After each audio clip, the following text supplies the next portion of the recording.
Buenos días, bienvenidos a esta rueda de prensa.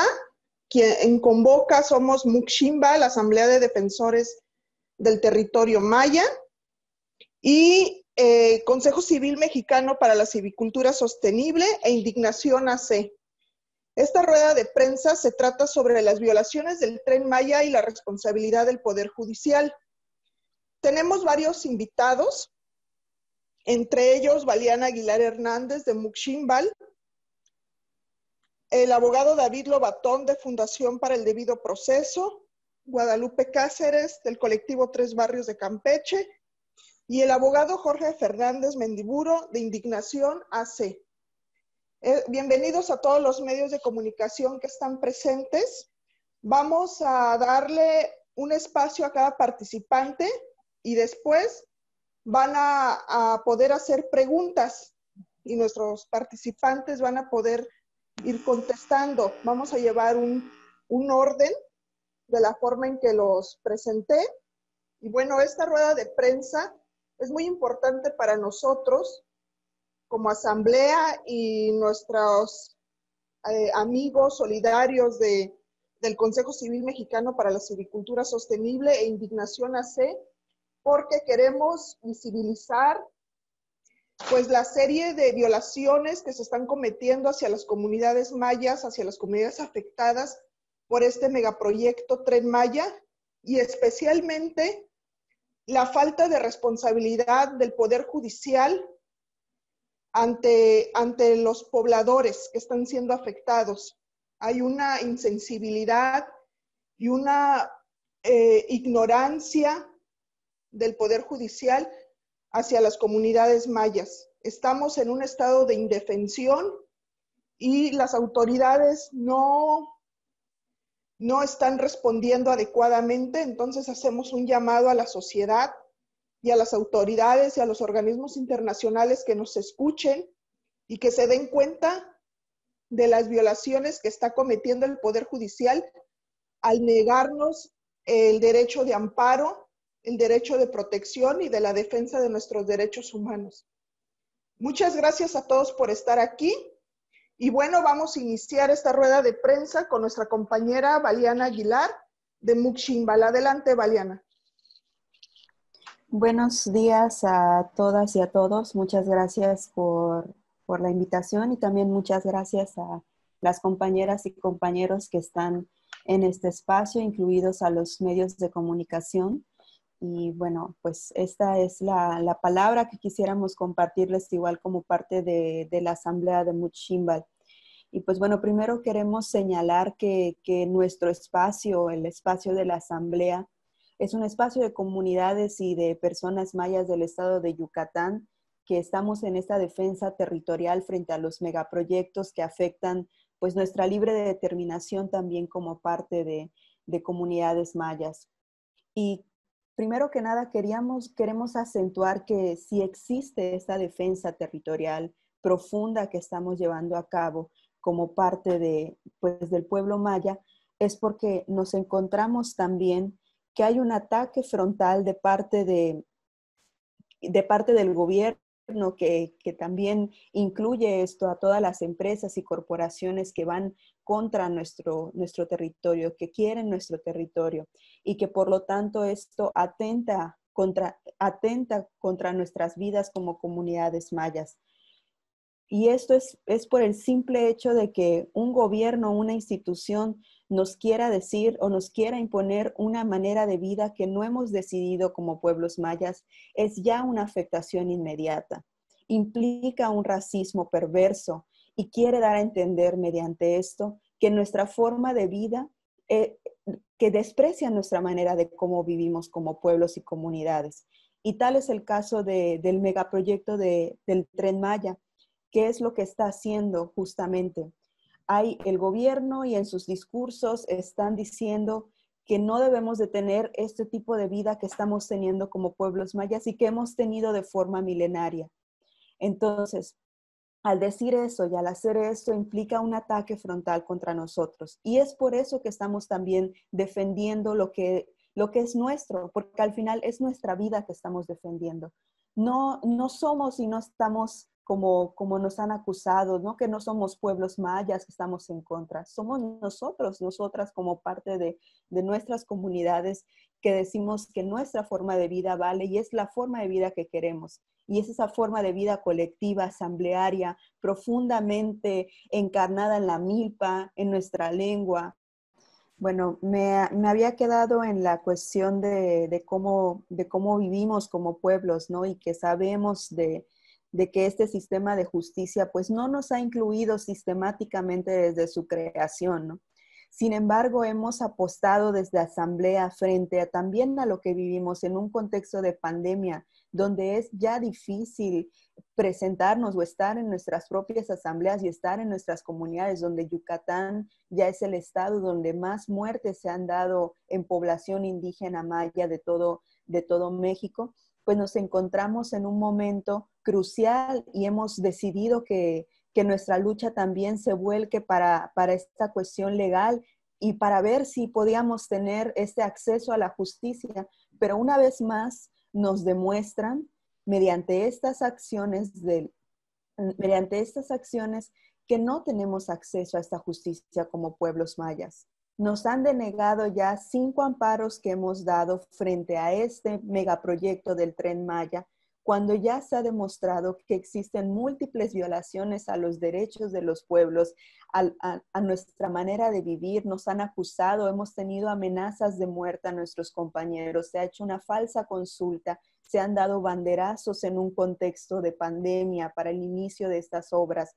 Se ha vuelto tan explícita la violencia que está ejerciendo este gobierno contra las comunidades y aún así le añadimos otra violencia más a esto, ¿no? Que es la violencia de que nos niegan ese acceso a la justicia y que nos damos cuenta cómo están inmiscuidos o están sometidos el Poder Judicial al gobierno también, y es muy preocupante. Nos preocupa mucho que en todo nuestro proceso de lucha que se ha hecho también dentro de este marco, ¿no? de los acuerdos internacionales y demás, y vemos que simplemente existe un racismo. No podemos decirlo en otras palabras más que es un desprecio tanto del Poder Judicial como del gobierno mismo, y que el gobierno sí ha hecho explícito, pero que el Poder Judicial, mediante sus acciones de denegarnos ese acceso a la justicia, lo único que hace es hacer explícito ese desprecio que sistemáticamente ha tenido contra las comunidades indígenas y específicamente en este caso contra las comunidades mayas. Entonces, nos quedamos como preguntándonos ¿qué tipo de justicia podemos tener realmente como pueblos? ¿Hasta cuándo vamos a tener acceso a esa justicia? Y nos preocupa mucho. ¿Por qué? Porque sabemos que esa es una parte importante, ¿no? Es una parte importante la cuestión de la justicia y de cómo accedemos a ella. Pero sin embargo, no vamos a parar nuestra lucha, porque nuestra lucha no solamente se da como en esa herramienta. Sabemos que nuestra lucha también está arraigada profundamente en la defensa territorial, en la defensa de la tierra, en regresar a la tierra. Nuestra lucha está en la milpa, en nuestra lengua, está en la asamblea, en nuestra manera de cómo nos gobernamos, en la manera de cómo existimos, en la manera en cómo tomamos acuerdos. Pero lo que nos preocupa específicamente en este momento es que sigue siendo una deuda, que no tenemos acceso de nuevo a esa justicia como pueblos mayas. Y nos indigna mucho que hayamos tenido que pasar por 5 procesos para que nos nieguen de nuevo eso. Entonces, esa es la reacción, eso queremos exponer ahora. Queremos exponer que el Poder Judicial, inmiscuido con el gobierno, está ejerciendo una violencia y está ejerciendo un racismo tremendo contra nosotros y nosotras como pueblos mayas. Y esto es lo que les queremos compartir como parte de la asamblea. Muchas gracias. Sí, muchas gracias, Valiana. Lo que nos compartes nos deja claro que estamos ante un sistema de justicia racista, que los jueces, los magistrados, los tribunales, los juzgados, todo lo que implica el sistema de Justicia de México, pues está, como bien dices, y lo hemos recalcado muchas veces en MOOC Ximbal, está sometido a los caprichos del poder ejecutivo y a los empresarios. Definitivamente entendemos como pueblos que el gobierno, el poder ejecutivo y el poder judicial están defendiendo los derechos de los empresarios, están defendiendo los intereses del gran capital y están dejando a un lado los derechos de los pueblos mayas, de los pueblos originarios. Es una violencia estructural que está ejerciendo el sistema sobre las comunidades mayas que intentan defenderse legalmente, pacíficamente, contra este megaproyecto impuesto desde la silla presidencial que venía amenazando desde periodos presidenciales anteriores con políticas neoliberales aplastantes para los pueblos originarios. Y bueno, hacemos un llamado a la comunidad, a la población, a las autoridades competentes que dejen de estar sometidos a ese poder ejecutivo y hagan su trabajo como deben de hacerlo, que cumplan con los protocolos y los tratados internacionales que están obligados a atender y que escuchen la voz de los pueblos mayas. El abogado David Lobatón, de Fundación para el Debido Proceso, y ya después volvemos con nuestra compañera Valiana para que termine su participación. Muchas gracias. Buenos días. ¿Me escuchan todos? Sí, sí, sí. Excelente. Muy buenos días con todos y con todas. Mi nombre es David Lobatón. Yo soy abogado y represento en la península de Yucatán a la Fundación para el Debido Proceso, DPLF por sus siglas en inglés, que es una fundación con sede en Washington, D.C., que trabaja por los derechos humanos y el Estado de Derecho y la democracia en América Latina por más de 20 años.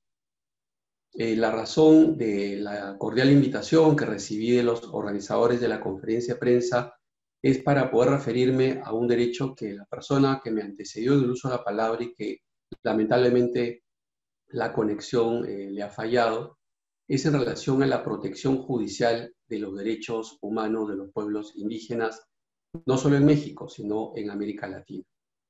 Al respecto, la Fundación para el Debido Proceso lo que pretende en todos los países de América Latina en los que trabaja es contribuir con las organizaciones nacionales, sean de sociedad civil o estatales o federales, como es el caso de México, a progresivamente dar cumplimiento a los estándares internacionales en materia de derechos humanos. En este caso, en materia de derechos humanos de los pueblos indígenas. Si bien no es nuestro expertise, también estamos cada vez más bregando para que también se respeten los compromisos internacionales que en este caso México tiene en materia ambiental. Desde esa perspectiva, quiero señalar que desde la perspectiva de los estándares internacionales de la protección judicial de los derechos humanos de los pueblos indígenas, la independencia judicial no es solo una garantía del sistema de justicia, sino es un derecho humano reconocido explícitamente en el artículo 8 de la Convención Americana de Derechos Humanos. Y no solo es un derecho humano, es además un derecho humano y una garantía reforzada para el sistema interamericano de derechos humanos, porque supone, entre otras consideraciones, la última frontera para la lucha contra la corrupción, que lamentablemente es excesivamente frecuente en nuestros países.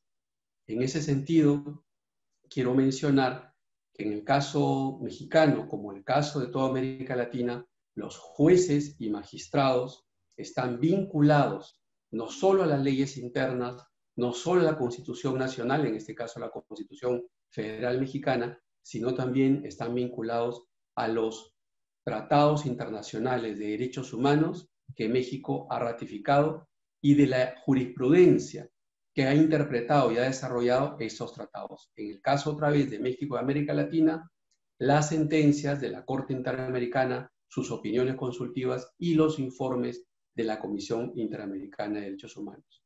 Todo ese corpus juris forma lo que ya se conoce en México y en la doctrina constitucional latinoamericana, el bloque de constitucionalidad.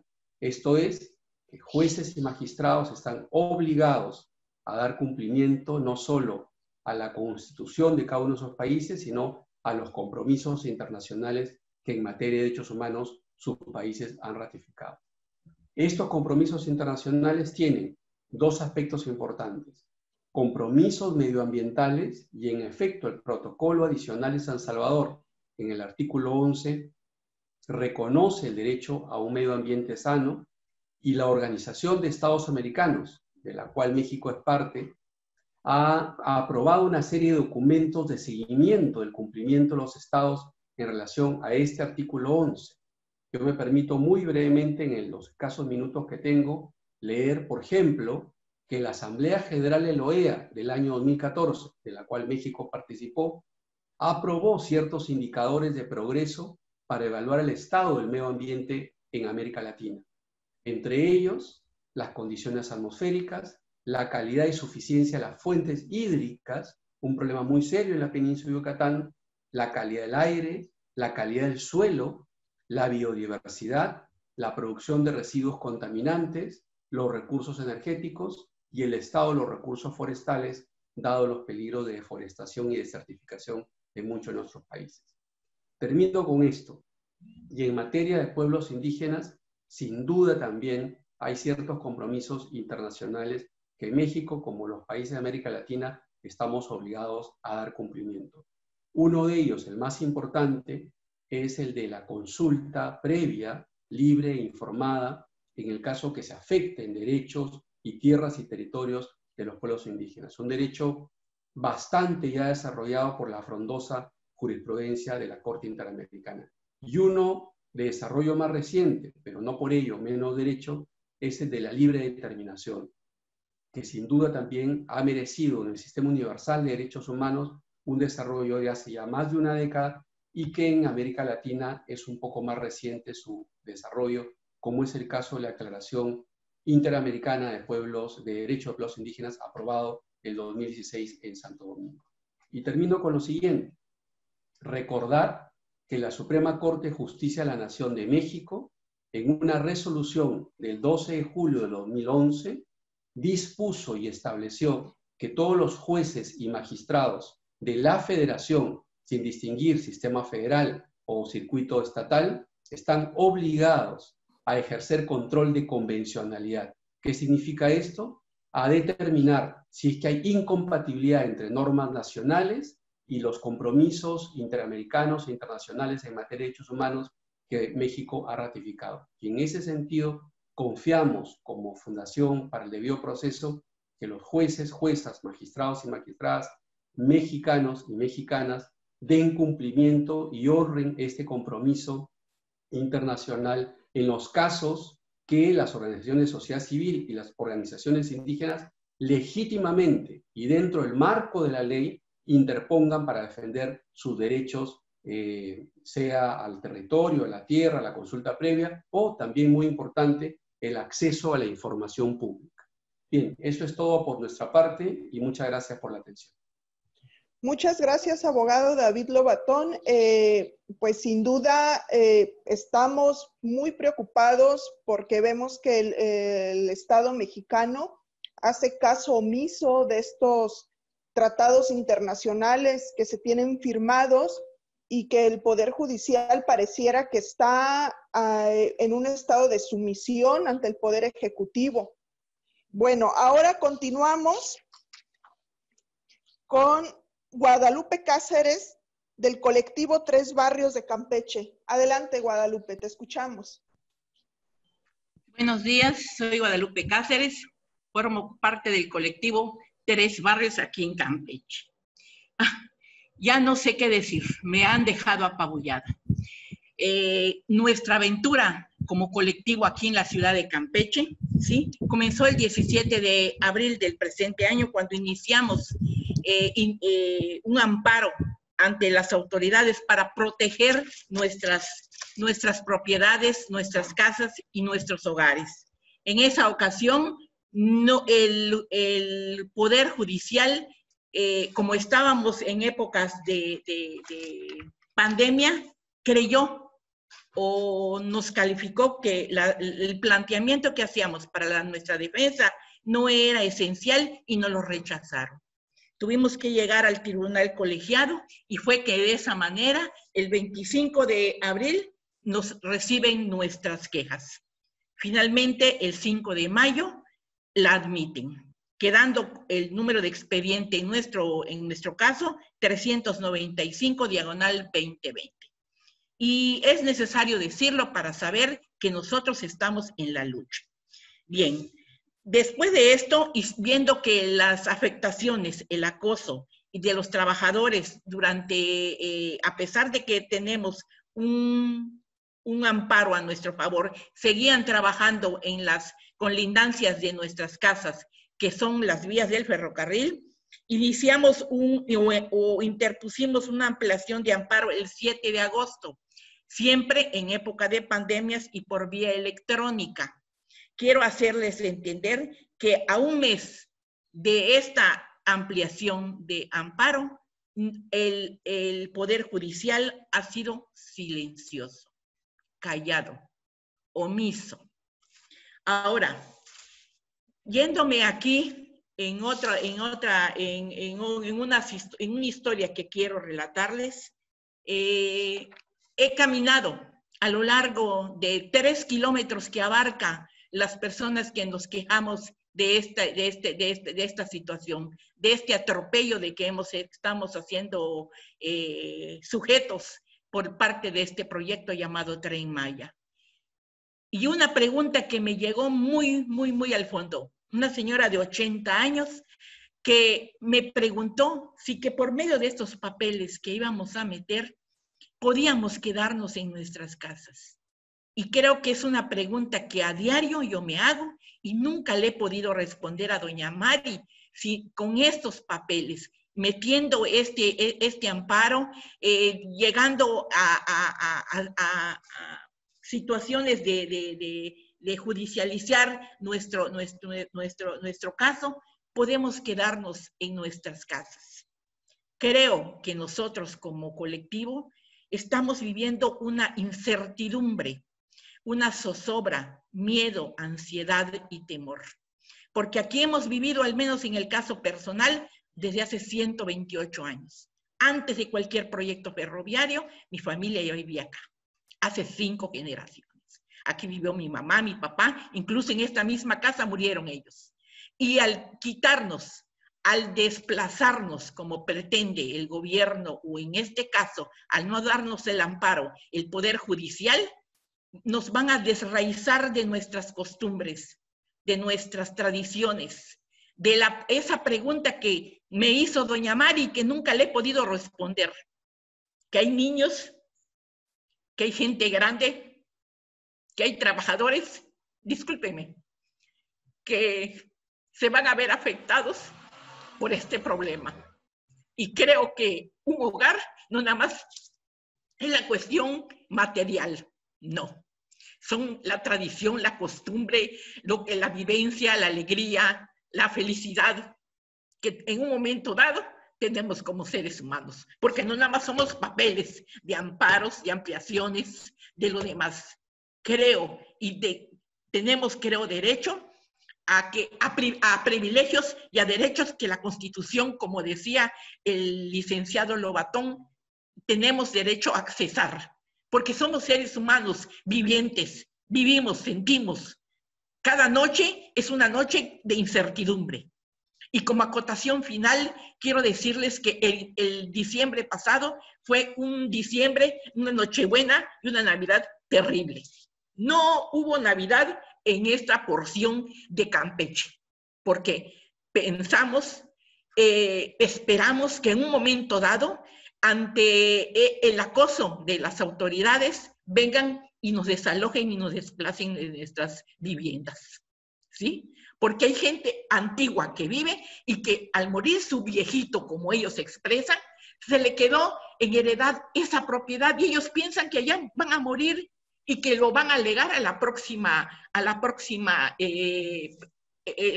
persona, a sus hijos. Lo que creo que no va a hacer, porque a un mes, en el caso personal de nosotros, el juzgado primero federal radicado en el estado de Campeche no ha hecho ningún pronunciamiento a nuestro caso. Cuando ellos no entienden que detrás de esto, como dijo Valiana, hay gente que lucha, que vive, que somos mexicanos, que tenemos derecho, que tenemos que seguir adelante. Y esto, vuelvo a decir, seguiremos adelante con nuestras pretensiones, que no queremos dinero. Nosotros estamos defendiendo nuestro hogar, simple y sencillamente nuestro hogar. Y quiero, de veras que quiero, responder dentro de muy poco esa pregunta que me hizo doña Mari. Con estos papeles que estamos firmando, ¿nos van a permitir quedarnos en nuestras casas? Muchas gracias. Muchas gracias, Guadalupe. Reconocemos que es indignante el actuar de los jueces, es indignante el actuar de Fonatur. Sabemos que desafortunadamente ONU Habitat recibió dinero de Fonatur, 5.5 millones de dólares, para poder llevar a cabo estos desplazamientos y estos desalojos forzados que sin duda violentan los derechos humanos de los pobladores de ahí de Campeche. Es lamentable. ¿Y dónde quedan entonces también los daños, no solamente ambientales, sino los daños sociales, los daños psicológicos y emocionales que se generan con estas imposiciones, con este megaproyecto mal llamado Tren Maya? Hacemos un llamado a los organismos internacionales a que escuchen estas denuncias, hacemos un llamado a los jueces, a los juzgados para que recapaciten.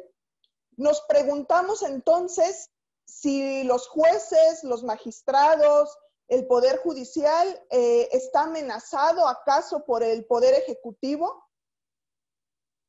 ¿Los tendrán amenazados? ¿Los tendrán obligados a seguir una línea?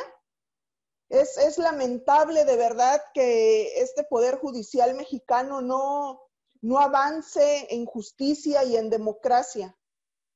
Es una democracia ficticia la que se vive en México. Se están violando derechos humanos y garantías individuales que se supone que deberían de ser respetadas por el gobierno mexicano, por el Poder Judicial. ¿Y qué pasa? Nos están violentando. Y ya lo dijo Fonatur, ¿no? Parece ser que quieren cumplir lo que escribieron en su estudio, de que el genocidio puede tener un giro positivo. Estamos ante un megaproyecto etnocida, racista, y el Poder Judicial mexicano, el sistema de justicia mexicano, lo está avalando al no escuchar las peticiones de la población maya que está en contra. Bueno, ahora continuamos con el compañero abogado Jorge Fernández Mendiburo, de Indignación AC. Adelante, Jorge, te escuchamos. Muchas gracias. Buenos días a todas y a todos. Gracias a Valiana, a David, a doña Guadalupe, que me antecedieron. Gracias a los medios que están aquí presentes. Quisiera iniciar recordando que el proyecto denominado Tren Maya es un proyecto de amplio espectro, ¿no? Es decir, es un proyecto que incluye no solamente la construcción de vías del tren, sino es un proyecto que incluye toda una serie de construcciones, ¿no? De reformulación del entorno en donde el trayecto del tren va a pasar, ¿no? Es decir, hay que recordar que incluye los polos de desarrollo y tiene toda una propuesta de desarrollo, en lo entrecomillo, ¿no? Desde esta lógica más capitalista, cuyos efectos han sido ampliamente documentados por distintos actores. Incluso recordar que hay un estudio encargado por el propio CONACYT, en donde un grupo de científicos científicos sociales, de otras biólogos de otras ramas han establecido claramente cuáles son los impactos, los riesgos que este proyecto tiene. A pesar de ello, entendemos y sabemos que el Ejecutivo, pues el Ejecutivo Federal le está apostando como elemento fundamental de esta administración al desarrollo de este proyecto, a pesar de esas advertencias. Y es justamente en este marco donde se hace trascendental la labor del Poder Judicial. Es decir, frente a todas estas violaciones detectadas, advertidas, tanto por comunidades como por colectivos, como por científicos, es muy importante que el Poder Judicial cumpla esa labor de equilibrio, ¿no? Para el cual pues está designada en la Constitución como un elemento de equilibrio frente a los actos arbitrarios de los otros poderes. Dicho lo anterior, quiero enfatizar una serie de preocupaciones que manifestamos y que planteamos en esta conferencia, que tienen que ver justamente con el actuar del Poder Judicial y tienen que ver con toda una serie de obstáculos que jueces y juezas federales han establecido al momento en que comunidades y colectivos han presentado juicios de amparo para impugnar este megaproyecto. Un primer elemento es que hemos detectado, por ejemplo, en el caso del circuito 14º, que es el que corresponde al estado de Yucatán, es los jueces y las juezas frente a los amparos presentados por comunidades indígenas han determinado desechar estas demandas, argumentando que las comunidades o las personas de comunidades que impugnan no tienen interés legítimo. Es decir, que no se acredita un grado de afectación del proyecto y que por eso los jueces no pueden conocer de estos amparos. Hay nada más recordar que tanto la jurisprudencia nacional como la internacional han establecido claramente que es obligación de los jueces cuando se reclame algún interés colectivo o algún interés difuso, como es el caso del reclamo de violación de derechos ambientales o de derechos de los pueblos indígenas, que es obligación de los jueces y juezas federales darle entrada, conocer de este tipo de amparos para poder definir en el proceso el grado de afectación. Es decir, no puedes no admitir una demanda, porque eso es donde se reclaman este tipo de violaciones, porque eso es contrario también al derecho de acceso a la justicia y al derecho que las comunidades o cualquier colectivo que vea afectado un derecho ambiental tiene para reclamar justamente la violación de estos derechos. Ahí los jueces y juezas están dejando de cumplir esa labor de análisis como órganos de equilibrio frente a una serie de políticas públicas que se señala están afectando directamente e indirectamente derechos tanto colectivos como difusos, como se señalaba. Una segunda preocupación tiene que ver con las suspensiones o cómo los jueces muchas veces admiten los amparos, pero como ya lo comentaba doña Guadalupe, no emiten las suspensiones o dan las suspensiones que garanticen que mientras se desarrolla todo el proceso, digamos, las quejosas o quejosos, pues no van a ver afectados sus derechos, ¿no? Doña Guadalupe nos platicaba en el caso de las comunidades ahí de Campeche que corren el riesgo de ser desalojadas, como el juez segundo de distrito en esa entidad, si bien admitió la demanda después de un proceso de queja en donde originalmente se había negado a admitirla, admite la demanda pero no otorga la suspensión, con lo cual, pues digamos, eso deja abierta la puerta a Fonatur para que en cualquier momento pueda desalojar o implementar los mecanismos de desalojo en perjuicio de estas comunidades, como la de Tres Barrios, que ya comentaba doña Guadalupe. Y un tercer elemento que me parece preocupante, que es importante también señalar, es que cuando estas suspensiones son otorgadas, los jueces no tienen mecanismos para verificar y para garantizar que estas suspensiones se cumplan. Este es el caso de la suspensión otorgada a comunidades indígenas Chol, del pueblo Chol en Chiapas, en donde a pesar de que la juez segundo de distrito emite una suspensión, pues ordenando a Fonatur que cesen los trabajos de construcción en ese primer tramo del Tren Maya, pues los trabajos siguen, lo cual implica una clara violación a una suspensión otorgada por una juez federal.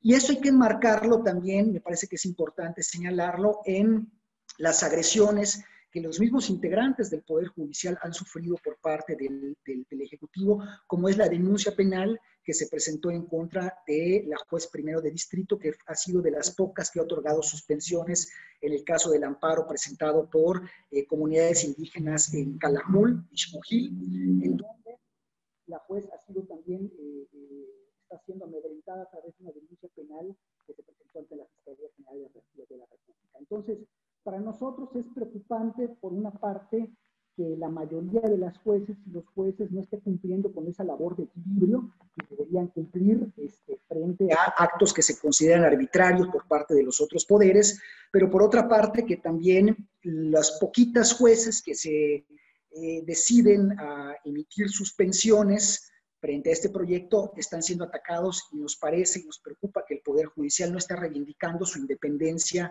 como órgano estatuido en la Constitución y que debe ser, que es independiente, que debe ser independiente, que debe ser imparcial y que sobre todo debe defender su propia autonomía, y que en la defensa de esa autonomía debe hacer efectivos los derechos humanos colectivos de las comunidades indígenas que están reclamando. Entonces, con estos ejemplos lo que queremos un poco evidenciar es esta preocupación y hacer justamente un llamado al Poder Judicial, al Consejo de la Judicatura Federal, a la Suprema Corte, con instancias, digamos, de vigilancia y disciplina de los jueces y magistrados, a que justamente hagan efectiva esta obligación que tienen de fungir como órganos garantes de los derechos humanos. La propia Suprema Corte ha emitido diversas directrices para todos aquellos casos en donde quienes presentan amparos sean poblaciones indígenas, o directrices que tienen que ver con cómo deben actuar los jueces cuando se impugnan tipos de megaproyectos, y nos parece ahora más que nunca trascendental que esas directrices que se han emitido sean puestas en práctica por estos jueces y estas juezas para garantizar justamente ese derecho de acceso a la justicia que tienen las comunidades indígenas y cualquier otro colectivo, aunque no sea indígena, pero que vea en riesgo sus derechos colectivos. Entonces nos parece que hay esta obligación por parte del Poder Judicial, que obligación que hasta la fecha vemos con preocupación que no está cumpliendo. Entonces no queremos pensar que esto significa que el Poder Judicial está abdicando a su independencia. Sería grave que eso sucediera en un contexto como el mexicano, en donde lo que se requiere es justamente jueces y juezas independientes que entren al análisis profundo de aquellos casos que ponen en riesgo la integridad cultural, la vida, la autodeterminación, el patrimonio biocultural de las comunidades indígenas. Finalmente, señalar que estas preocupaciones se han hecho del conocimiento del Consejo de la Judicatura Federal, que como ustedes saben es el órgano de administración, vigilancia y disciplina del Poder Judicial Federal, de la Federación, donde se le ha mandado un documento expresando algunas de estas preocupaciones sobre el actuar de jueces y juezas, pero también ha habido una comunicación al relator de Naciones Unidas sobre la independencia de jueces y abogados, porque nos parece que es importante también que desde este órgano internacional exista un proceso de vigilancia sobre lo que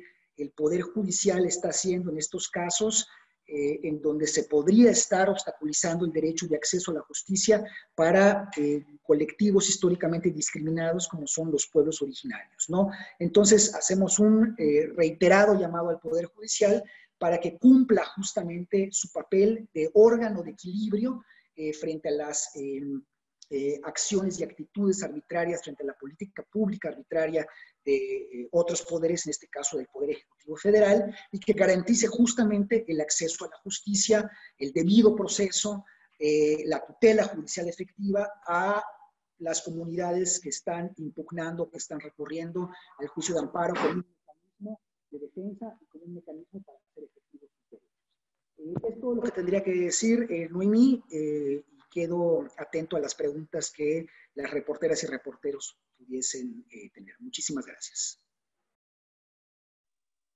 Sí, muchas gracias a todos los participantes, Valiana, David, Guadalupe, Jorge, por exponernos esta situación tan delicada que estamos viviendo. Y bueno, ahora vamos a continuar con las preguntas de los medios que están presentes. Bueno, sugiero que se puede ir tal vez para hacerlo más fluido y más práctico. No sé si gustan ir alzando la mano. Sí. A ver, o en el chat pueden ir alzando la mano y van abriendo su micro. A ver, Starla pide turno para preguntar. Adriana Varillas. Adelante. Muy buenos días. Muchísimas gracias por la convocatoria de esta rueda de prensa y quisiera preguntarle al abogado que acaba de exponer de indignación o a quien pueda responder lo siguiente. Si nos pudieran pues resumir o enlistar cuáles son esos 5 amparos que han sido desechados, cuál es y el estatus de otros recursos jurídicos que hayan promovido. Y bueno, estos 5 amparos de los que hablan, ¿cuándo fueron presentados y bajo qué argumentos cada uno fueron desechados? Y en el caso de la señora Guadalupe Cáceres, también si nos pudiera ampliar un poco más de este lugar al que se refiere que habitan, si nos pudiera poner en contexto cuántas personas viven ahí, si el trazo del tren va a pasar por esa zona, cuánta gente va a ser afectada y específicamente a ustedes cómo es posible que no les estén dando respuesta en el ámbito judicial. Muchas gracias. Adelante. ¿Quieres que responda la primera? O doña Guadalupe, no sé si usted quiere iniciar para responder la pregunta última de la reportera. Yo ahorita con mucho gusto le doy los datos de los amparos. Claro que sí. Muchas gracias, Starla, desde luego. Nosotros vivimos actualmente en San Francisco de Campeche, capital del estado del mismo nombre. Aproximadamente son 293 casas afectadas y los habitantes fluctúan entre 2,000 y 3,000 gentes. Pertenecemos a la clase media trabajadora, ¿sí? Donde hay desde obreros, pescadores, una porción de pescadores, y te voy a dar un dato histórico. Como acotaba yo anteriormente, desde hace 128 años tengo un documento de donación de mis bisabuelos, donde yo tengo en propiedad, o mi familia tiene en propiedad, el actual predio en que vivimos. De hace 128 años no existía ningún proyecto de vía, y fue hasta en el año de 1938, en la época del presidente Lázaro Cárdenas, cuando en aras de la conectividad pasa en medio del predio de mi abuelo y demás, ¿sí? A todo lo largo de lo que es ahora el tendido férreo, y donamos, porque no se nos pagó absolutamente nada en el 1938, parte de donde pasa actualmente las vías del ferrocarril. Estas vías del ferrocarril pasaban, pero luego se quitó el servicio de pasaje en la época del presidente Zedillo, y que no es nada más el de carga. Actualmente, por el proyecto del Tren Maya, en el mes de agosto cesó toda actividad y nada más quedó el tendido férreo. He de decirte que, por ejemplo, al despojarnos y desalojarnos a otros partes de la ciudad, en el caso de los pescadores, quedarían fuera o muy lejos de sus centros de trabajo. Aquí en la colonia de Camino Real, que es donde ellos habitan, están a 100 metros del mar. Y allá están sus lanchas, y con cualquier problema meteorológico, huracán, ciclón, de hecho estamos ahorita en época de ciclón en el Atlántico, ellos corren inmediatamente y sacan sus lanchas. al trasladarlos un poco más allá lejos, que quién sabe dónde quedaríamos, ¿sí? Ese tiempo precioso se perdería inexorablemente, porque ellos, su único bien son sus lanchas, sus motores, sus redes. Ese es un problema. Otro problema o otra situación que hay, que a lo largo de los 2,5 kilómetros a 3 kilómetros que abarca nosotros que estamos amparados bajo este recurso, ¿sí? Hay mini empresas que son desde talleres en electrónica, peluquerías, veterinarias, dentistas, hay gente que saca su changarrito para hacer comidas. Esa gente, al irse a otros lugares, ¿a qué se va a dedicar? ¿Sí? Nos van a desraizar de nuestros bienes, de nuestras formas de vida, de nuestras formas de llevarnos el pan de cada día, ¿ya? Y otra cosa más importante, la seguridad. Al pasar el tren dentro de la ciudad de Campeche, que son aproximadamente un poco más allá de 3 a 4 kilómetros, ¿sí? Fragmentaría la ciudad en dos, ¿sí? Con problemas de seguridad, con problemas de ruido, vibraciones. El suelo de la península es un suelo kárstico, con socavones, cuevas y todo lo demás. Y esa misma característica se presenta aquí en el tendido actual, que fue operante con esas pequeñas locomotoras que hasta hace unos meses pasaban. Pero si entramos en un proyecto de tal envergadura como el Tren Maya, con la velocidad de 160 kilómetros, con el peso y con la frecuencia con que se supone que va a entrar, rompería la seguridad de la ciudad. Los servicios públicos, los servicios de vialidad, el transporte se verían rotos, ¿sí? Nos veríamos fraccionados, nos veríamos, ahora sí, que tirados, desmembrados. Gracias. Doña Guadalupe, perdón, nada más para precisar, este sitio que ustedes habitan, entiendo entonces que es un asentamiento, ¿verdad? Humano. ¿Y qué opciones les están ofreciendo los retiran de ahí, pero a dónde les están ofreciendo llevarlos? ¿A otro fraccionamiento, a otra zona? ¿O es así como háganle como ustedes quieran o como puedan con indemnización o qué opciones les está dando el gobierno para subsanar este desplazamiento de su hábitat, de su zona?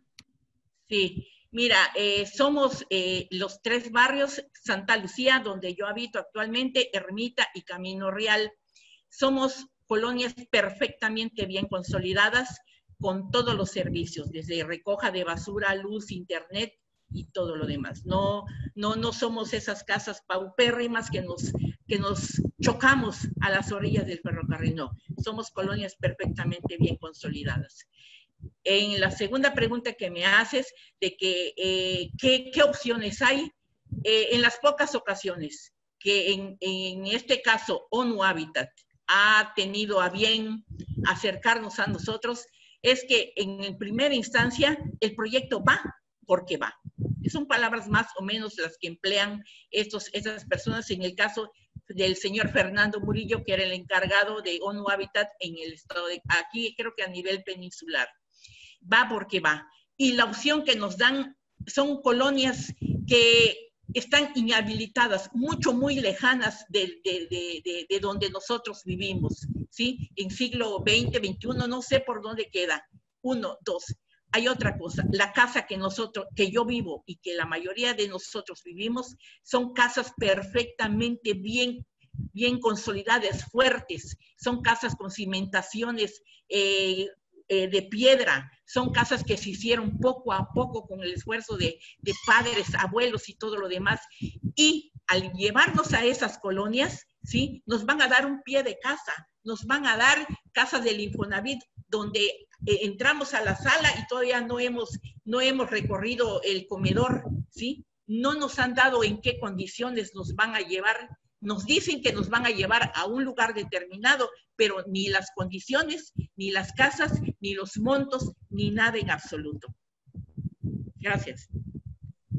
Gracias. Sí. Bueno, adelante, Jorge, ¿estás listo? Sí, quizá nada más para responder a la pregunta, a la primera pregunta, señalar que son varios amparos los que se han presentado en donde ha habido este rechazo por parte del Poder Judicial. Te menciono, por ejemplo, 2 amparos que se presentaron durante el pico más alto de la pandemia, en donde se reclamaba que las obras del Tren Maya estaban continuando a partir de 2 decretos que se emitieron desde el Ejecutivo Federal, y que eso ponía en riesgo a la población y a las comunidades. Frente a estos 2 amparos presentados por la Asamblea, los juzgados cuarto y quinto en principio no querían admitir la demanda. Después, cuando la admitieron, la dejaron, digamos, en suspenso, argumentando la pandemia, y al final desecharon las demandas. Otras 2 demandas que se presentaron ya sobre el fondo del proyecto, una firmada por la Asamblea y otra presentada por el colectivo Maya Chuntán, que reclamaban, digamos, de fondo el proyecto, y que también los juzgados cuarto y quinto de distrito aquí en Yucatán desecharon sin hacer mayor análisis.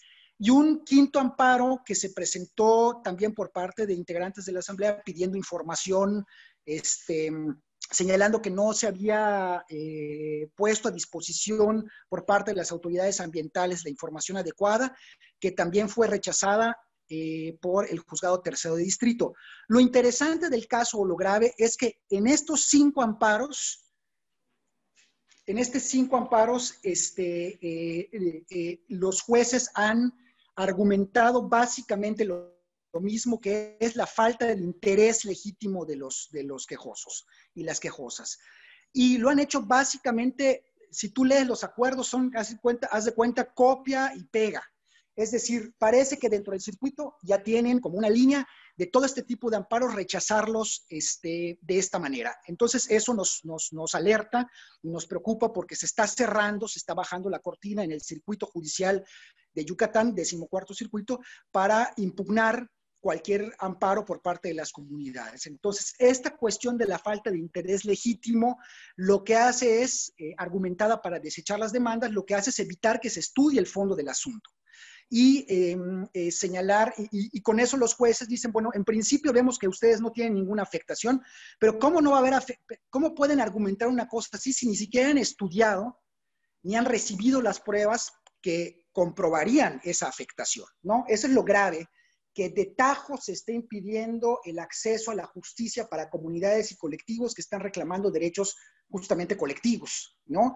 Ya ahí la Corte, tanto la Corte Suprema de México como la Corte Interamericana han establecido claros criterios que dicen que estos tipos de amparos que tienen un tipo de interés subjetivo público, por así decirlo, deben de ser estudiados por los jueces para determinar el tipo y el grado de afectación, ¿no? Hay jurisprudencia, hay doctrinas que lo dicen, entonces nos preocupa este criterio por parte de los jueces. En el caso de Chiapas, donde si bien hay una suspensión, hay que recordar que en su momento el Tribunal Colegiado en materia administrativa lo que hizo fue revirtió la suspensión provisional que la juez segunda de distrito había dado, justamente por un amparo que se había presentado por comunidades Chol por la construcción del tren en esta época de pandemia. Y ahí el tribunal colegiado argumentó que eran actos, que eran actos inciertos, es decir, para el tribunal colegiado parecía que las comunidades tenían que estar contagiadas para que la suspensión operara. Afortunadamente, esto con posterioridad la juez lo revierte al dar la suspensión definitiva. Pero lo pongo como ejemplo nada más un poco para ilustrar cómo los jueces y magistrados están sacando argumentos de la manga que no tienen ningún sustento para evitar entrar al estudio del fondo del asunto, lo cual es preocupante. Y señalar e insistir en que los jueces que han otorgado alguna suspensión, como es el caso de la juez primero de distrito de Campeche, que otorgó una suspensión definitiva a comunidades indígenas de Calakmul y de Ixpujil, el tribunal colegiado lo que ha hecho es acotar esa suspensión, pero además se ha visto atacada a través de una denuncia penal que se presentó en su contra. Entonces ahí lo que nos preocupa es que los pocos órganos juzgadores que están haciendo su chamba están siendo atacados y parece que el Poder Judicial como institución pues no está cumpliendo con esta labor de defensa de sus propios jueces, pero también de defensa de la autonomía y de la independencia que deberían de tener para garantizar el acceso a la justicia a quienes se oponen a un proyecto que es el principal proyecto de este sexenio. Esa es un poco la preocupación, ¿no? Cambio. ¿Quién presentó la demanda contra la juez? Mira, parece que lo que entendemos es que la presentaron gente de ahí mismo de Ixpujil, pero lo que tememos y lo que creemos es que fueron asusados o están siendo utilizados por Fonatur, ¿no? Que Fonatur pues sabemos cómo se las gasta con tal de sacar adelante este proyecto. Gracias. Gracias, Jorge, Guadalupe. Bueno, ahora le damos la palabra a Lilia Balam, que también tiene alguna pregunta. Adelante, Lilia.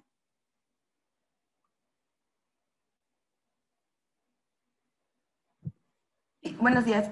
Precisamente iba a preguntar, mencionaron al inicio de la conferencia una serie de agresiones y ataques hacia, entiendo que integrantes tanto de los colectivos que se están organizando para poner estos recursos y pues por lo visto también contra las jueces o juezas que están emitiendo acciones, ¿no? Digamos, para suspender tal vez las obras. Entonces me gustaría saber si tienen alguna cifra o cuáles son los casos que han visto de este tipo de amenazas o de acciones penales contra quienes están pues realizando acciones para frenar el proyecto del Tren Maya y también si es posible o han analizado realizar alguna acción tal vez a nivel internacional, que, bueno, de alguna organización que intervenga precisamente para vigilar el actuar del Poder Judicial.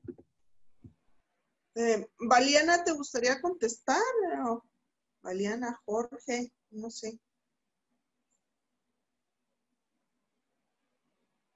Está tu micro apagado, Valiana. No sé si esa es más para Jorge. Mira, ahí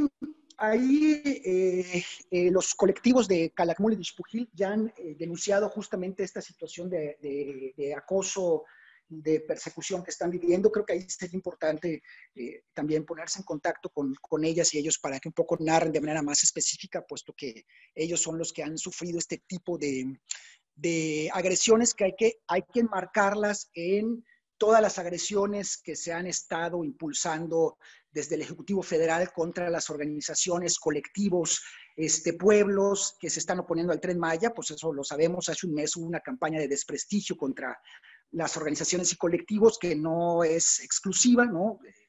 Viene precedida de otro tipo de agresiones y de digamos, procesos de deslegitimación pública por parte del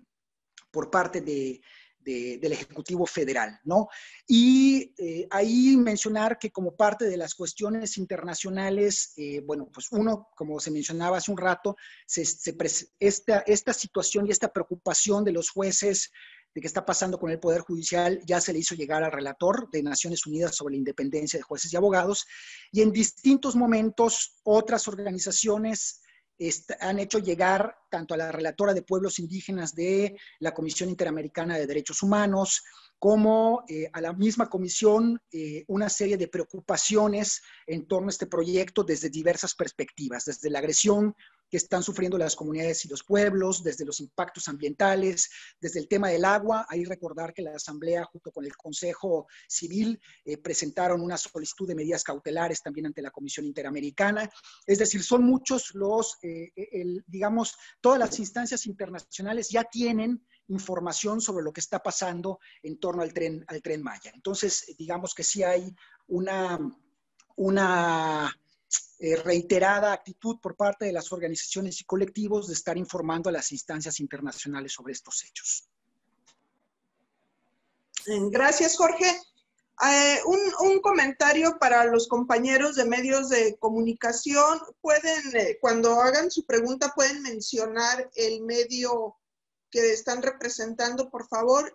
¿Nos podrías decir, Adriana Varillas y Lilia Balam, a qué medio representan? Yo trabajo en Informe Fracto. Ok, gracias, Lilia. Ay, perdón. Yo soy corresponsal de El Universal en Quintana Roo y trabajo para el portal regional Estamos Aquí, con sede en Mérida, Yucatán. Muchas gracias. Bueno, ahora le cedemos la palabra.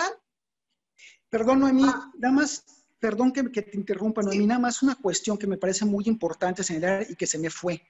Sí, adelante, Jorge. Si me permiten, hablando, ya que hay una reportera del Universal, nada más señalar que otro dato que acredita un poco esta actitud del Poder Judicial es justamente el amparo que presentaron comunidades mayas de Bacalar, Felipe Carrillo Puerto y José María Morelos, allá en el estado de Quintana Roo, en donde también en contra del fondo del proyecto y en donde el juez de distrito de Chetumal, donde se presentó la demanda de amparo, se declaró incompetente y lo turnó un juez de distrito de Cancún. Y hasta la fecha no tenemos, estamos hablando de hace más de un mes, y hasta la fecha no tenemos ninguna resolución ni notificación sobre qué ha pasado con ese amparo. Esto de declararse incompetente también es una estrategia dilatoria. Si bien ese amparo hasta la fecha no nos lo han desechado, pero esto de que los jueces se declaren incompetentes, como en el caso de las comunidades mayas de Quintana Roo, como sucedió con este amparo, también es una estrategia dilatoria que se suma un poco a estas estrategias que ya hemos mencionado de los otros circuitos judiciales. Perdón, Noemí, gracias. Era nada más quería puntualizar. Adelante, es importante esa información, Jorge. Gracias por mencionarlo. Bueno, ahora le damos la palabra a Alejandro Castro. Adelante, Alejandro, ¿a qué medio representas?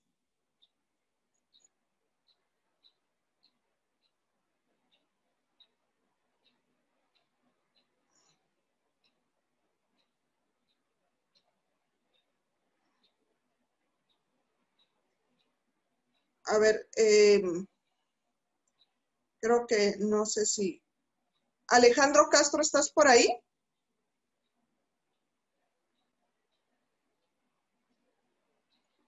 Parece ser que ya no está.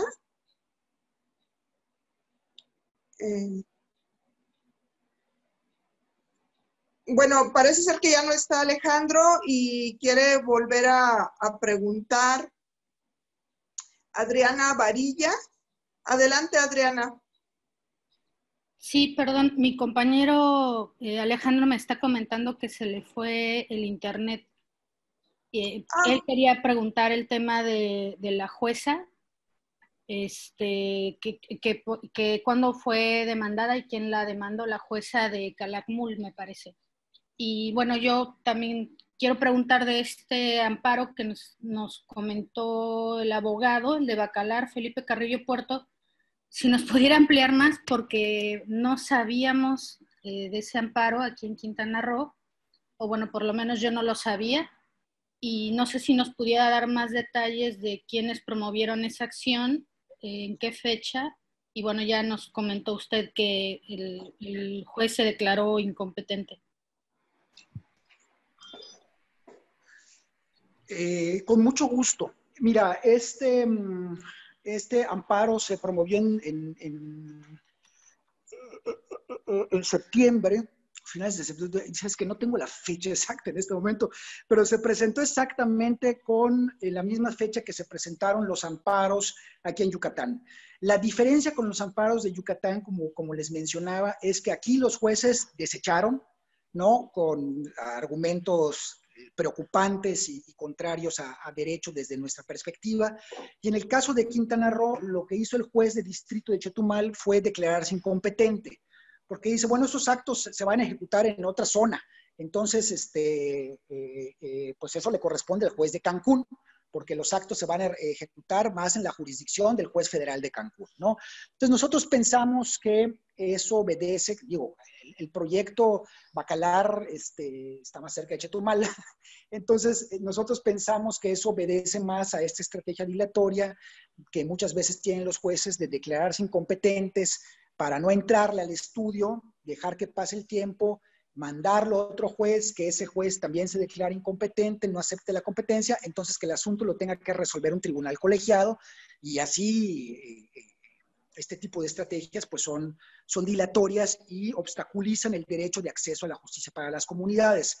Los nombres de los quejosos no te los podría dar porque lo que estamos pidiendo es justamente reserva frente a los riesgos que estamos viendo de cómo el Ejecutivo Federal está actuando en contra de quienes se oponen a este proyecto, pero sí te digo que son integrantes de comunidades mayas, de Bacalar, de Felipe Carrillo Puerto y de José María Morelos, en el estado, que es pues la zona maya del estado de Quintana Roo, ¿no? Que se va a ver afectada por el proyecto, ¿no? ¿Los actos reclamados en ese amparo, en qué consisten? Mira, los actos reclamados en prácticamente todos los amparos son 4, básicamente. 1, la violación al derecho a la libre determinación y consulta, puesto que si bien hubo ellos le llaman un proceso de consulta, este proceso de consulta, pues por supuesto que se alejó totalmente de los estándares internacionales que se establecen para este mecanismo de diálogo intercultural, ¿no? Y eso implicó a su vez la violación al derecho a la libre determinación. 2, la violación al derecho a un medio ambiente sano por todas las afectaciones ambientales que se generan por parte de este proyecto. 3, hay una cuestión de derecho subjetivo público que tiene que ver con la ilegalidad de las concesiones. Tanto las comunidades como nosotros afirmamos que Fonatur no es competente para otorgar concesiones en materia de transporte público, y supuestamente el proyecto del tren es un proyecto de transporte, ¿no? Aunque tenga otras implicaciones. Y 4, toda una serie de afectaciones al patrimonio cultural que van a sufrir las comunidades y los pueblos por este proyecto, y que tiene que ver con toda la destrucción que va a haber de las ciudades antiguas, que son parte del patrimonio cultural de todo el país, pero fundamentalmente de los pueblos indígenas. Entonces, digamos que estas son las 4 líneas argumentativas que se manejaron en todos los amparos que se han presentado, tanto en Yucatán como en Quintana Roo, como en Chiapas. Gracias. Gracias. ¿Algún compañero de los medios de comunicación tiene alguna otra pregunta?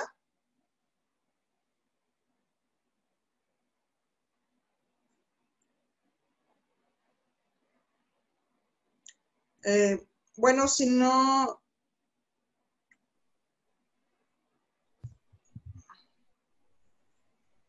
Si no,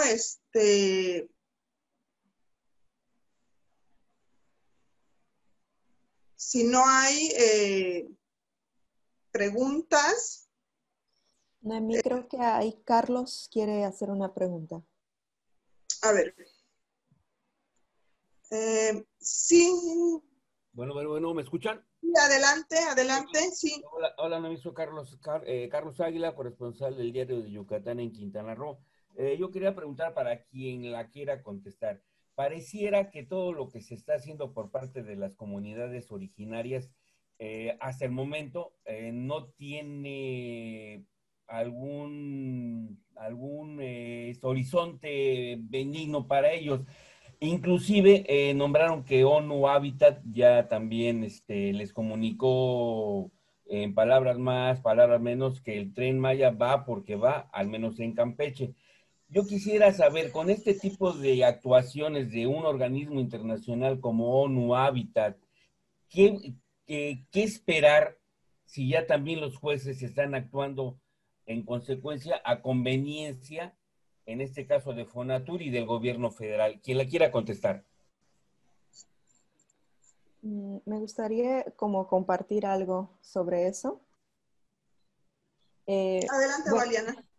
Realmente sabemos que, y es como muy obvia esa actitud de parte del gobierno y de las instituciones y de las empresas, y creo que creemos que esta actitud que se ha dado ha sido como sistemática durante estos últimos años, y que el despojo de las tierras se ha intensificado no solo en Yucatán, sino en diferentes partes de México. Y sabemos que el gobierno está coludido con estas empresas y estos grandes intereses del capital para el despojo de las tierras. Y sabemos que lo que les importa es las tierras, no les importamos realmente como pueblos. Y sabemos realmente que en estos procesos, pues no nos toman en cuenta, ¿no? Incluso nos quieren imponer algo que cuando siempre cae una palabra, ¿no? Que es la palabra del desarrollo en las bocas de estas instituciones, sabemos que viene una avalancha de violencia y una avalancha de despojo. Y no tenemos que ir muy lejos. Ya vemos el caso, estamos a 4 horas nosotros acá de Cancún, de Playa del Carmen, de la Riviera supuestamente maya, y vemos la violencia con la que ha atacado el sector de hotelero, pero también el sector turístico y todo lo que achaca eso, ¿no? El consumo turístico no es solamente el consumo de un tipo de mercancía de hoteles o de servicios, sino que achaca aún con eso esas violencias que vienen, ¿no? De las drogas y de cómo hay peleas y de cómo hay crímenes todos los días ahí. Y no es lo que queremos para nuestra vida como pueblos. Entonces, sabemos que este gobierno lo que va a hacer es esa imposición, ¿no? Y que ellos quieren imponernos ese despojo. Entonces, ¿qué estamos haciendo? Pues es reaccionar, es defender eso que para nosotros es nuestra vida al final. Entonces, lo que esperamos es poder justo encontrar como pueblos esas soluciones ante esto. Que nadie más nos venga a decir qué es lo que tenemos o no que hacer. Entonces, en algún momento esperamos que ese sistema de justicia reaccione, pero en lo que cabe no solamente esa es nuestra lucha es también estar dentro de las comunidades, defendernos como comunidades, estar en las asambleas, decir desde las asambleas que no queremos este tren, y ese es parte de nuestro trabajo también como Asamblea Muchimbal que estamos llevando a cabo, porque sabemos de antemano todas las acciones que va a implementar contra nosotros este gobierno, junto con sus instituciones de justicia, junto con sus instituciones de turismo, junto con todos, ¿no? Pero nuestra fuerza está en la articulación con otras comunidades y pueblos de acá de la península de Yucatán, y de que como pueblos podamos decidir qué es lo que queremos y qué es lo que no queremos. Y lo que no queremos, lo que hace falta acá no es si unos pueblos quieren o no el tren, es que no hay la información adecuada de todas las consecuencias que va a traer ese proyecto a nuestras vidas. Entonces, eso es por lo que estamos luchando y cómo también estamos caminando como Asamblea Muchimbal. Valiana, yo quería nada más ver si podrías completar acotando a mi compañera, a esta Sadri Varillas, en el sentido de cuándo fue la fecha en que ustedes presentaron esa solicitud de amparo.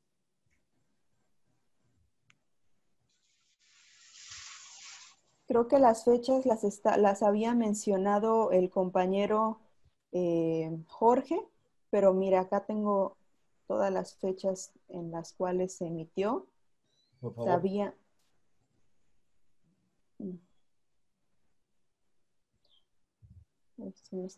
Ahorita les paso la fecha exacta.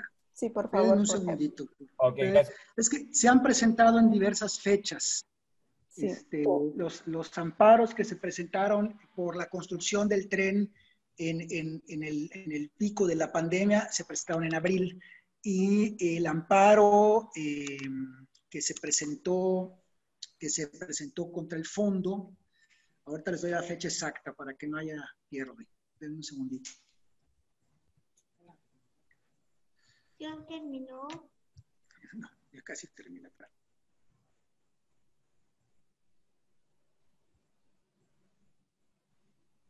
No sé si haya, mientras saco la fecha, no sé si hay alguna otra pregunta. Ahorita les doy la fecha exacta.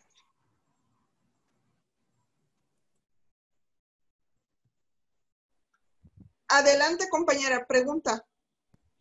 Sí, ay, perdone, pero es que en realidad van saliendo más dudas. En el caso del amparo de Quintana Roo, si bien el juez se declaró incompetente, ¿qué procedería a partir de eso?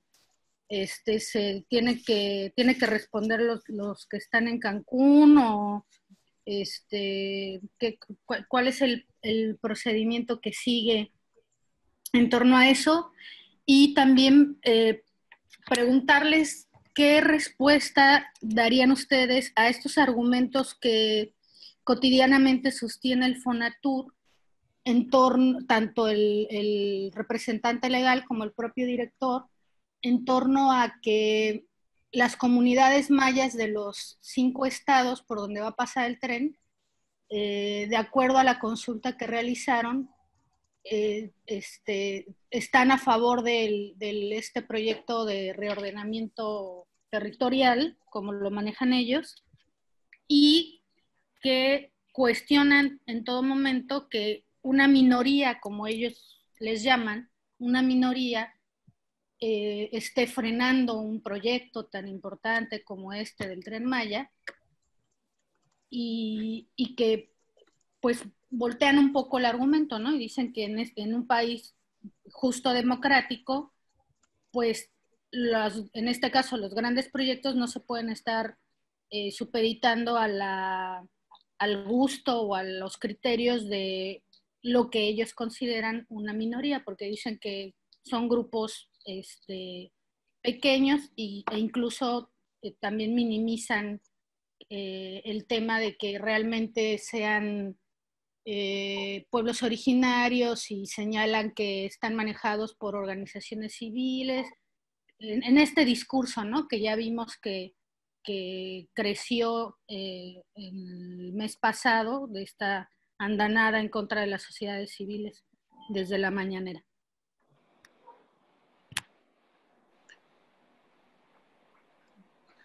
Adelante, Jorge.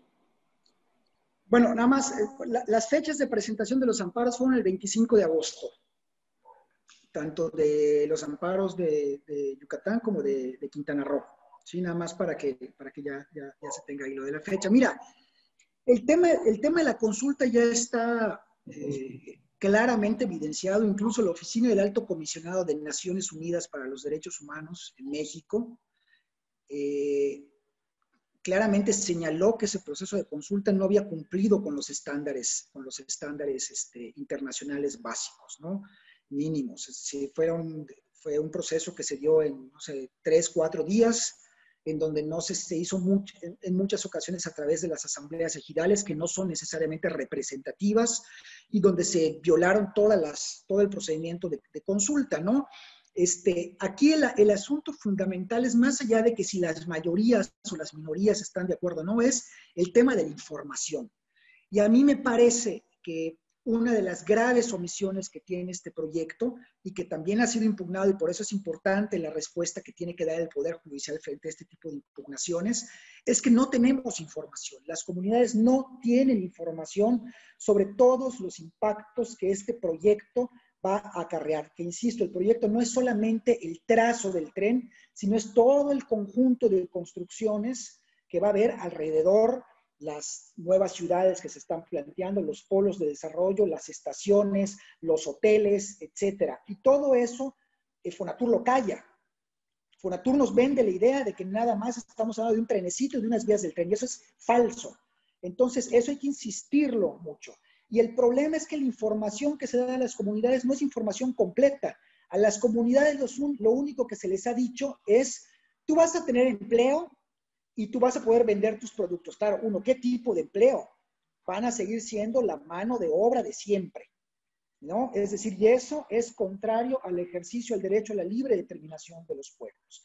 Entonces, el problema de fondo es que no hay información clara, fidedigna, completa, total, para que las comunidades con esa información completa puedan decidir si ese es un proyecto que les conviene o no les conviene. Fonatur ha dado información a medias, y esa es parte de la violación inicial de este tipo de proyectos, ¿no? Que no dista en absoluto de proyectos que se han impulsado en administraciones priistas y panistas. No cambia un ápice el modelo de desarrollo que se pretende impulsar, y es por eso que es tan importante la respuesta y la balanza que los jueces tienen que tener frente a este tipo de violaciones que son sistémicas, y que nuevamente lo que hacen es discriminar a las comunidades y a los pueblos, planteándoles un proyecto de desarrollo que los tiene a ellos como la mano de obra barata, ¿no? Que va a estar al servicio del turismo y que va a ver afectada su tierra, su territorio, sus recursos naturales. Eso es importantísimo enfatizarlo. Entonces, Fonatur viola, y el Ejecutivo Federal violan desde el principio los derechos humanos más elementales al no darle información fidedigna y vender o dar información que es falsa o cuando menos incompleta, ¿no? Por decirlo menos. No sé si queda clara Entonces ahí no es tanto hablar de mayorías ni de minorías, sino qué tipo de información se está dando a las comunidades, que me parece que eso es trascendental y que es uno de los ejes que se ha pedido al Poder Judicial que analice y que no ha querido analizar. Ahí la gravedad del asunto, ¿no? No sé cuál era la otra pregunta, se me olvidó. Lo de las implicaciones de en cuanto al amparo, ¿qué procede luego de que se declaró el juez incompetente? ¿Qué pasa? Entonces, ¿lo tienen que tomar los de Cancún? ¿Los de Cancún también se pueden tirar la bolita?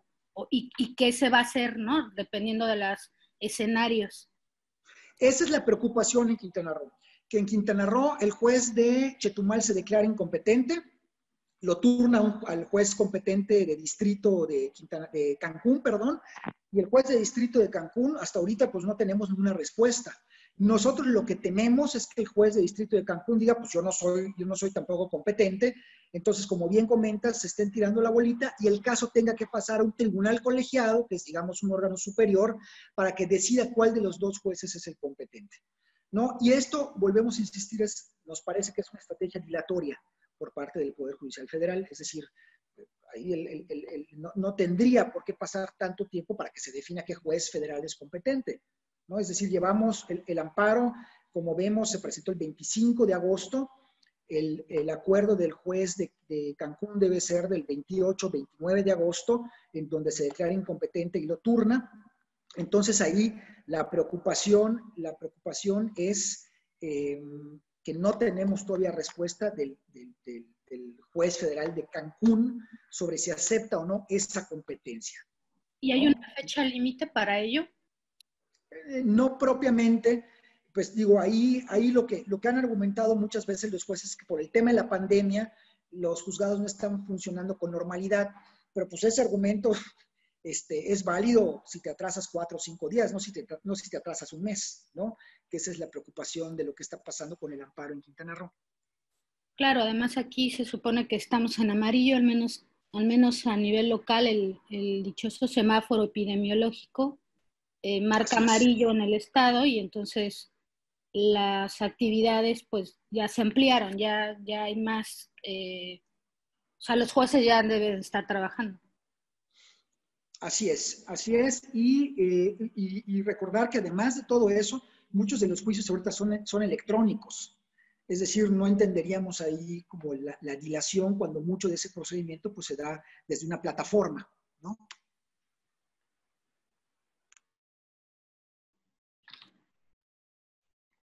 Y bueno, y en el caso de Quintana Roo, las últimas cosas que han dicho los funcionarios de Fonatur es que no sé si haya una preocupación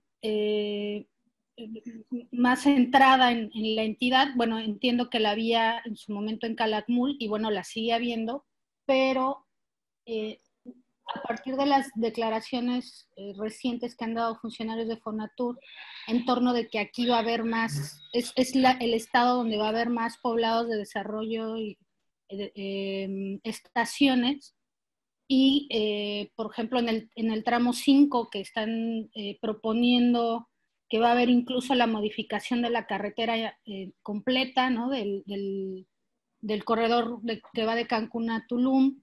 Van a tirar puentes, el tren va a correr por arriba también.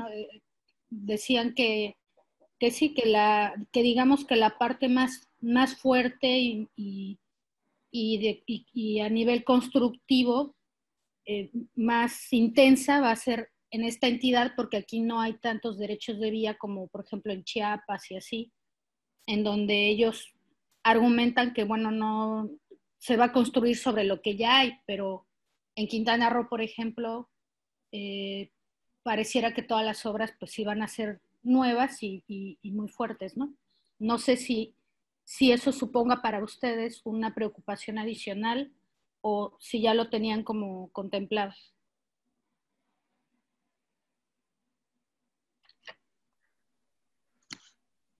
No sé si alguien más quiere responder.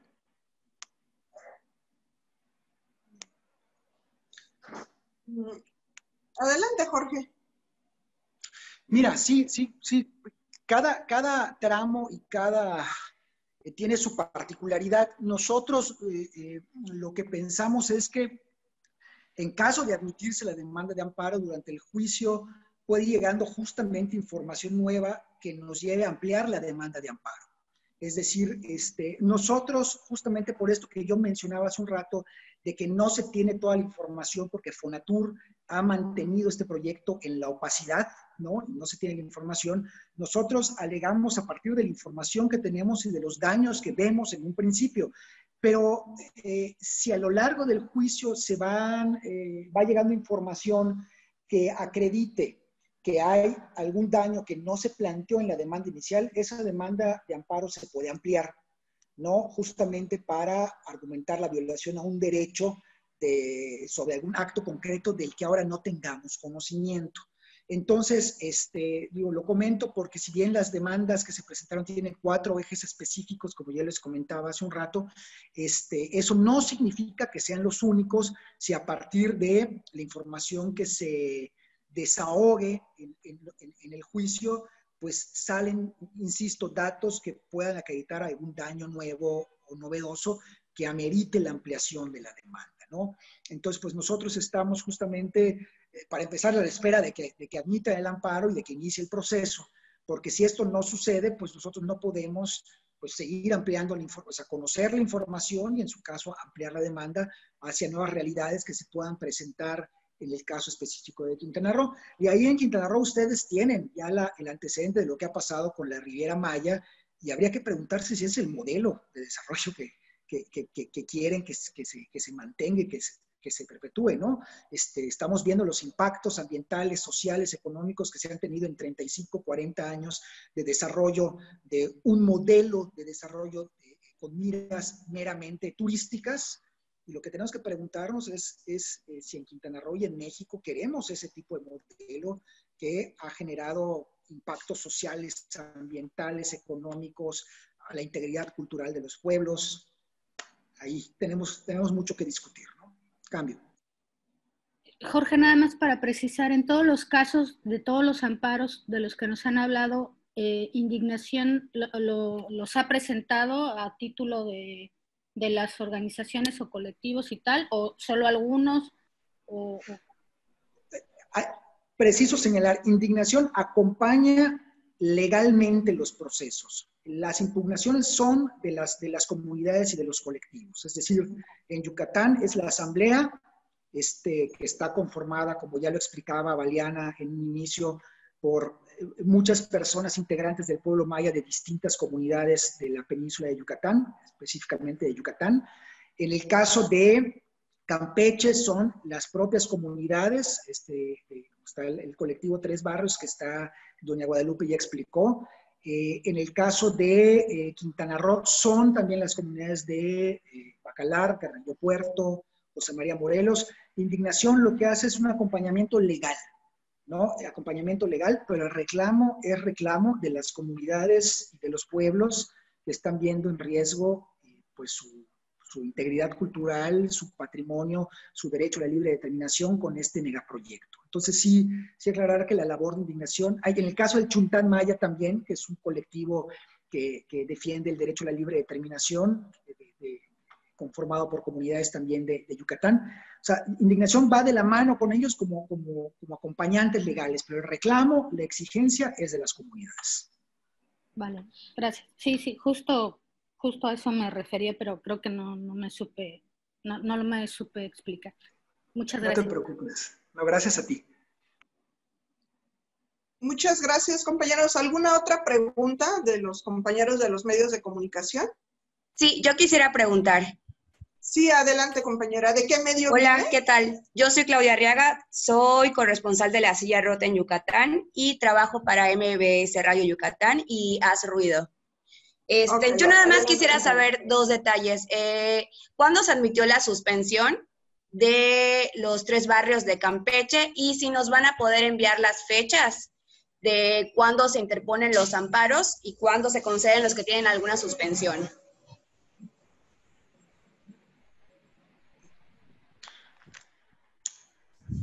Hola, ¿qué tal? Guadalupe, sí. Hola. Aquí estoy. Mira, Adelante, aquí tengo Guadalupe. las fechas. Déjame que yo me ponga en órbita. Mira, la primera demanda, Sí. el primer amparo, te voy a hacer una historia. El 17 ya te dije que no nos los admitieron. Ajá. Y entonces, gracias a que hicimos un recurso de queja al tribunal colegiado, ¿sí? Nos los admitieron el 24 de abril. 24 de abril, ¿sí? Espérame tantito. Busco mis papeles. Aquí está, mira. Sí, nos los admitieron, nos recibieron ese amparo el 25 de abril del 2020, ¿sí? Luego, déjame ver. De ahí, nos lo recibieron el 25 de abril y nos los admitieron el 5 de mayo. El número de expediente te lo voy a dar, es el 395/2020. Esto está radicado en el Juzgado Primero Federal de la ciudad de Campeche. La licenciada Grisel Rodríguez Febles, la abogada, la juez, que hace referencia al licenciado Fernández de que sufrió una queja por parte de un grupo de camuflajeados o de pagados por Fonasur y que fueron al DF a quejarse en contra de ella. Y se amplió una demanda el 7 de agosto del presente año por la vía electrónica. En esta ocasión se está solicitando a la juez que se pide la remoción o la reubicación de las vías del ferrocarril en cuanto de que como habitantes para nosotros significa inseguridad, ruidos, vibraciones y todo lo demás que lleva a consecuencia, porque está cerca de nuestras ¿cómo se llama? De nuestras casas. Hasta el día de hoy, a un mes de que se admitió la ampliación, no hemos recibido ninguna respuesta. Correcto, muchas gracias, Guadalupe. Estamos para servirte. Igual lo que quería comentar en este caso para, no sé si Jorge o todos ustedes que encabezan pues esta rueda de prensa, el tema de las fechas, si nos lo pudieran igual hacer llegar de cada una de las que mencionaron.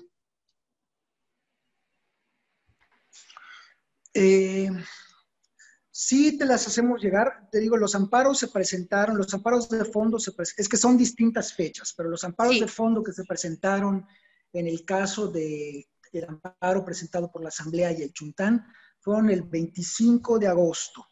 Y los acuerdos de desechamiento son entre el 27 y el 28 de agosto, ¿no? Los acuerdos de desechamiento. Esos acuerdos de desechamiento ya fueron impugnados ante un tribunal colegiado, justamente reclamando pues que fue indebido que los jueces cuarto y quinto de distrito desecharan esos amparos. Ya están las quejas ante el colegiado de circuito, que nosotros esperemos que revierta esta decisión. Eso es muy importante. Ahorita los casos están en manos de los tribunales colegiados de circuito en Yucatán, que esperemos que reviertan esas decisiones que nos parecen ilegales por parte de los juzgados de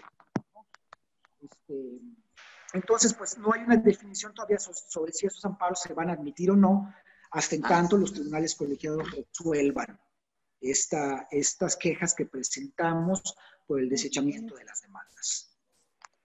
Ok, muchas gracias. Sí, compañeros de los medios, les vamos a informar les estamos informando ahorita en este momento que vamos a enviar un pronunciamiento, una carta a la judicatura. Entonces, bueno, eso es importante que lo sepan, es una información que queremos compartir con ustedes. Y, bueno... A la judicatura y al relator, Noemí. Y al también relator. Al relator, no solo a la judicatura, sino también al relator. Sí. Jorge, ¿les puedes explicar un poquito de este pronunciamiento, por favor?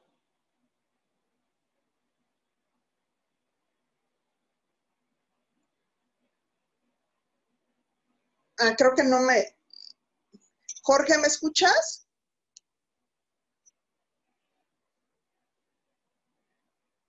Sí, te escucho, Noemí. Sí. Si les puedes explicar un poco a los compañeros de medios sobre esta carta que vamos a enviar a la Judicatura y al relator. Mira, sí, con mucho gusto, como se mencionaba, mencioné en mi participación cuando me tocó en la conferencia, las preocupaciones que estamos plasmando aquí ya se hicieron llegar al Consejo de la Judicatura Federal, que como saben es el órgano de vigilancia, disciplina y administración del Poder Judicial de la Federación, pues un poco señalando nuestra preocupación por la actuación que han tenido los jueces, pues tanto de Yucatán como de Quintana Roo, como los magistrados en Chiapas y en Campeche, ¿no? Entonces, y también, el Consejo de la Judicatura es el órgano del Poder Judicial Federal encargado de vigilar que los jueces cumplan con su labor y con su tarea de hacer efectivo el derecho a acceso a la justicia y que lo hagan garantizando la independencia y autonomía del Poder Judicial. Y en el caso del relator de independencia de jueces y abogados, que como ustedes saben ha emitido varios informes a raíz de sus visitas a México, pues también para nosotros es importante informarles sobre estas irregularidades, porque nos parece que tiene que haber una vigilancia internacional, como ya se señalaba antes, y para que a su vez el relator solicite información al Estado mexicano, pues un poco para analizar qué está pasando con la obligación que deberían tener los jueces y magistrados de hacer efectivo el derecho de acceso a la justicia para las comunidades y para cualquier colectivo que reclame la violación de algún derecho, ¿no? Entonces, ese documento ya se les hizo llegar justamente ayer, y nosotros esperaremos pues también la respuesta, a ver cómo responden estas dos instancias, una nacional y otra internacional. Ok, muchas gracias, Jorge. Pues agradecemos mucho a los participantes en esta rueda de prensa, los medios de comunicación que atendieron este llamado. En nombre de Muximbal, Asamblea de Defensores del Territorio Maya, del Consejo Civil Mexicano para la Silvicultura Sostenible y de Indignación AC, así como nuestros compañeros que compartieron su experiencia en este proceso que estamos llevando a cabo, estos procesos legales y esta preocupación que tenemos sobre esta falta de acceso a la justicia que nos da el Poder Judicial, esta sumisión que estamos viendo con preocupación del Poder Judicial al Poder Ejecutivo.